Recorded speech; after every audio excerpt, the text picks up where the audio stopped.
Coach Payne just got finished telling us this may be one of the more physical games of the year. Is that kind of what the stressing going into? Yeah, going into Mississippi. Oh my God, Mississippi State game. Yeah, we watched the film yesterday from the Auburn game. We kind of got manhandled in that game, and it's a point of emphasis after watching film that we need to be a little bit tougher, make contact first, going after rebounds on free throws, and quit watching the ball when we're going in for rebounds. And just moving forward, that's just a big point of emphasis for us, and just making sure that we're the ones hitting first and we're the ones stepping first to go after rebounds. Kind of seems like this time of year where just the grind of the season kind of gets to people mentally. Yeah. How do you kind of get over that? Just trusting the work that you do every day, trusting everything that you've put in this so far, whether it's conditioning, whether it's lifting, extra reps, all that stuff. Just believing in that, knowing that your teammates trust you, your coaching staff believes in you. And this is, like I said, this is my 5th year doing it too. So personally, I have to do a better job of just knowing that it's going to come full circle and trusting all the stuff that I've done.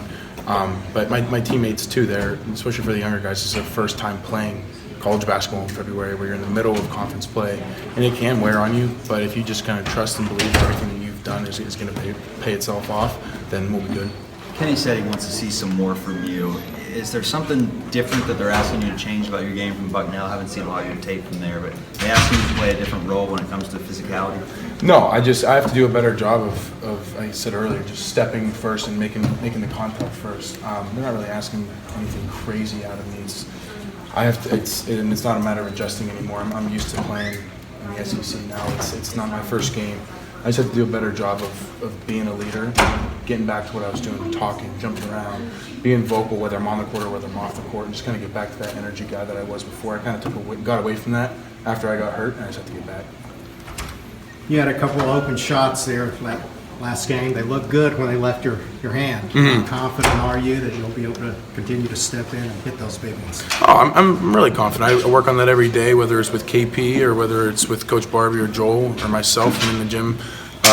It's stuff that I do every day, and like I said before, just kind of trusting that process and trusting the reps and the stuff that you do every day, and knowing that it's going to pay off, whether it was last game where I missed or whether it's next game or the game after that it's going to come full circle.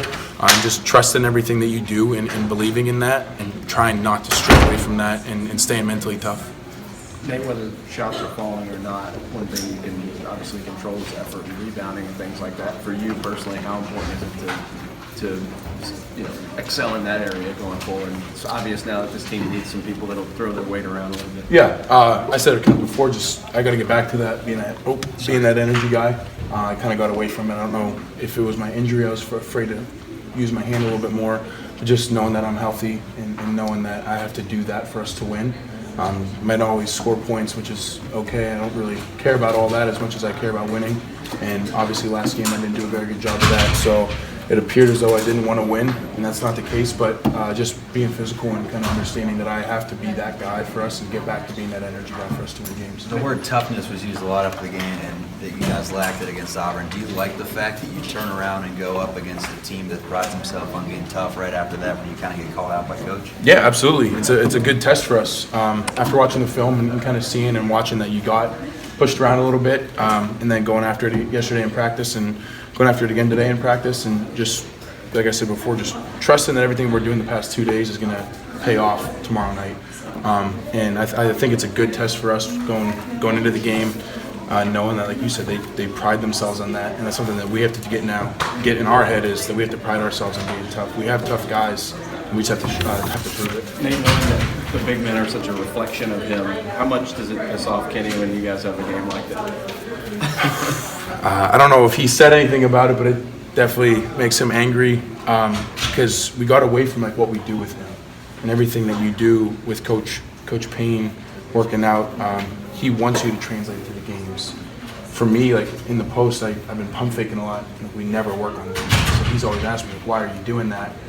And it's just like a little mental block, I guess. And so he just wants everything to translate from what you do in practice, and all the reps, hundreds and hundreds and hundreds of reps doing something, and then you don't do it in the game. He's like, well, why did we do it? And why am I putting all this time and effort into it for it to not pay off?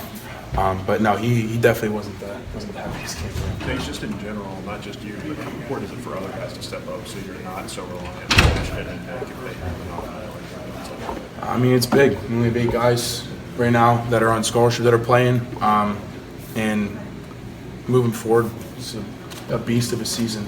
Conference play is always hard. Then you go into the conference tournament, you have 3 more games. It's also hard. We do have to rely on everybody. It's not just on Ashton and Nick and Emmanuel and Tyrese to score, to get us stops.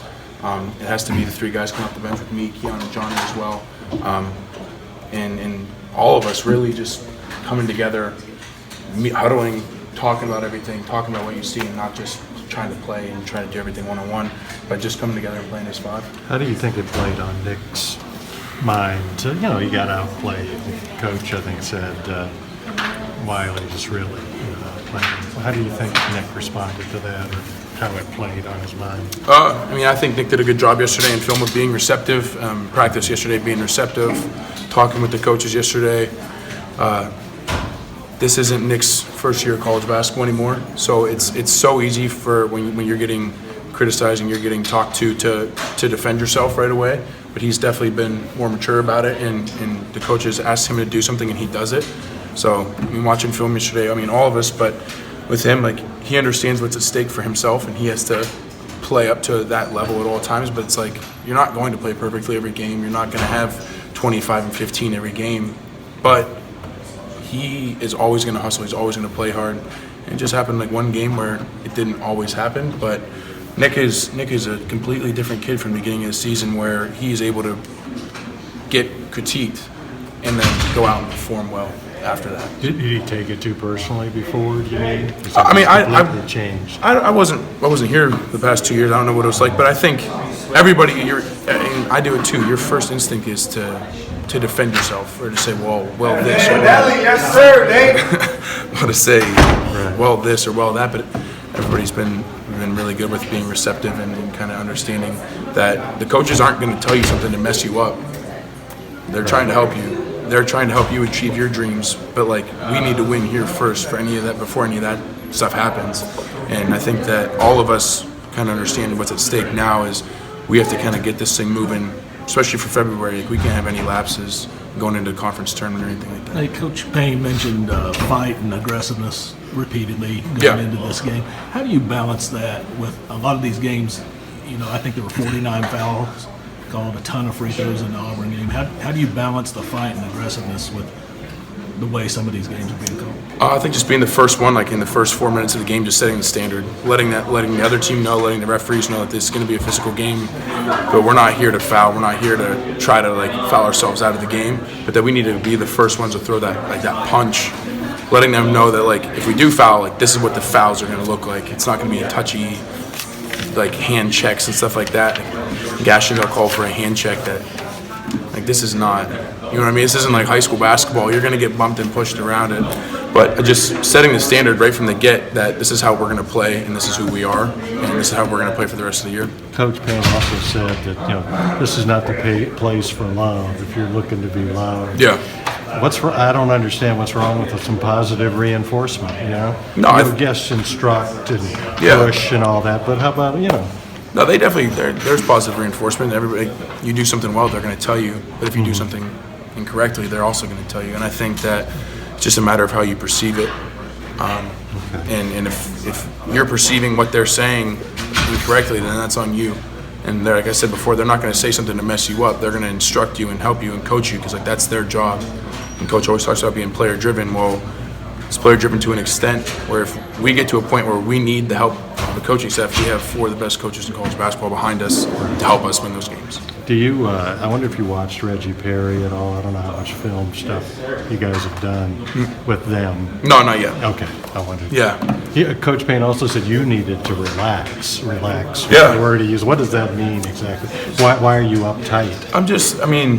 Ever since I got hurt, I've tried to increase my level of play, and I don't know if I'm playing out of my role or playing out of my position, but I'm trying to step it up for myself, because this last year I was playing the same way, where I know I have a limited time left in college basketball, and college basketball is a lot of fun. This is not as cutthroat as next year is going to be for some of us, and just trying to enjoy it. But I'm trying to play a certain way, and I feel like I've been trying to play to this perfect role instead of just playing. I'm trying to play for like an approval, I guess, if that makes sense, where I haven't just been playing freely and playing like how I did before, being that energetic guy. I'm trying to be in the right spots at the Are you right trying time. to please the coaches here? Yeah. Or the NBA No. people? Like, I'm not even or- worried about the future right now. I'm worried about us and what we're trying to do, because like got a month and a half, 2 months left of this, and then it's over. I'm just trying to do what our coach is asking me. I think I was just trying to do it too much instead of just trying to play.